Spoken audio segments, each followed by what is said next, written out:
नमस्कार मंडळी. तर आज पुन्हा एकदा आपण घेऊन आलो एक नवीन गाव आपल्या सुंदर माझं कोकणातलं गाव या सिरीजमध्ये. आणि हे गाव आहे आपल्या म्हसळा तालुक्यातील. तर गावाचं नाव आहे वारळ. आणि वारळ हे गाव पनवेलपासून 157 किलोमीटर तर म्हसळ्यापासून फक्त 13 किलोमीटर अंतरावर आहे. वारळ हे गाव एकदम निसर्गाच्या सानिध्यात आहे. एका बाजूला हिरवेगार डोंगर तर दुसऱ्या बाजूला खाडी आणि याच्या मधोमध वसलेला आहे हा वारळ गाव. तर हा आहे वारळगावचा फाटा. इथून आपण हा राईड घेतला की आपण वारळगावच्या रोडवर लागतो. वारळगाव इथून जवळजवळ 1-1.5 किलोमीटर आतमध्ये आहे. ह्या रस्त्याने जात असताना पण तुम्हाला साईडला समुद्र आणि समुद्राच्या साईडची असलेली खाडी ही दिसेल तुम्हाला ह्या साईड रस्त्यावरून जात असताना. रस्ता थोडा अरुंद आहे पण आत्ताच रस्ता बनवला असल्यामुळे एकदम क्लीन रस्ता आहे. आणि ही आहे ती खाडी जी वारळगावच्या मागच्या साईडला लागते.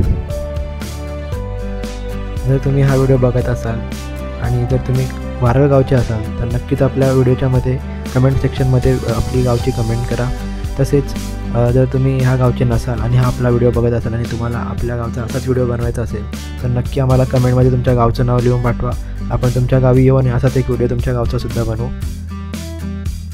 त्यासाठी आपल्या चॅनलला सबस्क्राईब करा, लाईक करा आणि जास्तीत जास्त शेअर करा. तसेच आपल्या इंस्टाग्रामला पण फॉलो करा. तर आपण आता येऊन पोचलो आहोत वारळगावामध्ये. हे आहे वारळगावचं बस स्टॉप आणि इथूनच आतमध्ये रोड जातो तो वारळगावासाठी. तर आज आपण पाहणार आहोत गावचा पूर्ण ड्रोन व्ह्यू, गावामधील मंदिर, मस्जिद, तसेच गावाचा आजूबाजूचा परिसर आणि गावाचं जे एक मंदिर आहे जे दत्त मंदिर आहे, ज्याचा एक इतिहास आहे ते आपण आज तुम्हाला या व्हिडिओच्या माध्यमातून चला तर मग पाहूया वारळगाव. सुरुवातीलाच एक मोठं झाड आहे आणि त्याच्या साईडला बनवला आहे कठडा जिथे संध्याकाळच्या पोरांच्या गप्पा वगैरे होतात.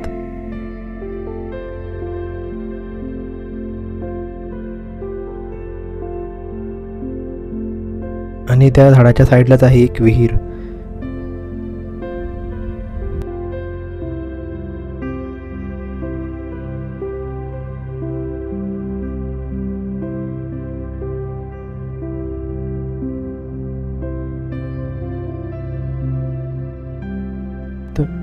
गावातून आतमध्ये आलो की पहिल्याच लागतं ते एक मंदिर आणि हे मंदिर आहे शंकर देवाचं मंदिर आहे हे.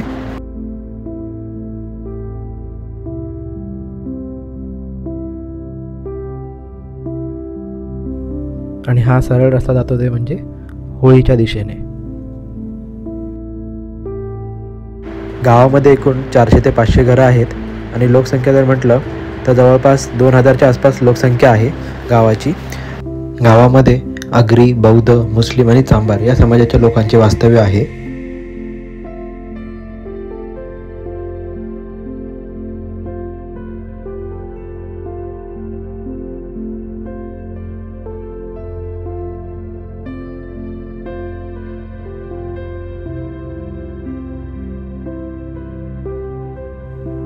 तर आता आपण येऊन पोचलो आहोत हे होळीच्या जागी. आणि होळीच्या जागीच आहे त्यांचा एक समोर त्याचा एक मोठासा स्टेज बांधलेला आहे जिथे गावचे विविध कार्यक्रम होतात. आणि गावाच्या बरोबर ह्या बाजूने आपल्याला मागचा समुद्रसुद्धा दिसतो. आणि हे बाजूला जे आहे हे गावचं आहे ग्रामपंचायतचं ऑफिस. चला तर मग पाहूया एक गावचा पूर्ण ड्रोन व्ह्यू कसं दिसते हे गाव आपल्या ड्रोनच्या माध्यमातून. ते आता मी तुम्हाला दाखवत आहे. तुम्ही सगळ्यांनी बघा, तुम्हाला नक्की आवडेल. आणि आवडला असेल तर नक्कीच आपल्या चॅनलला सबस्क्राईब करा आणि चॅनलला शेअर करा आणि जास्तीत जास्त लाईक करा.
चला तर निघूया आता आपण दत्त मंदिरकडे, जे ह्या गावाच्या बाहेर आहे. ॲक्च्युली तुम्हाला दाखवतो मी. हा एक रोड आहे जिथून आपण गावच्या बाहेर जाऊ शकतो. आता ह्या गावाच्या इथून आपण पुढे बाहेर गेलो की राईट साईडला आपल्याला वळायचं आहे आणि ह्या साईडलाच आपल्याला ते आपलं मंदिर लागणार आहे. एक 2-3 मिनटाचा ड्राईव्ह आहे. त्यानंतर मग आपण पोहोचू आपल्या दत्त मंदिराजवळ.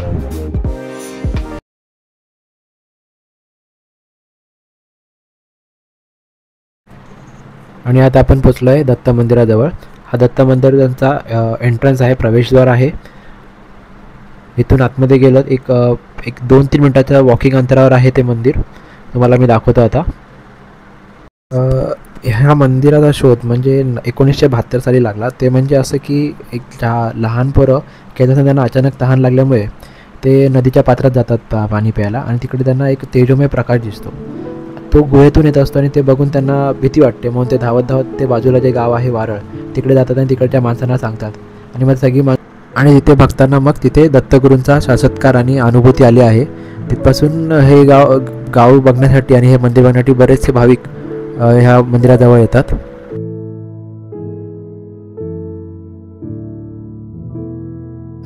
चला तर मग पाहूया आपण हे एक मंदिर.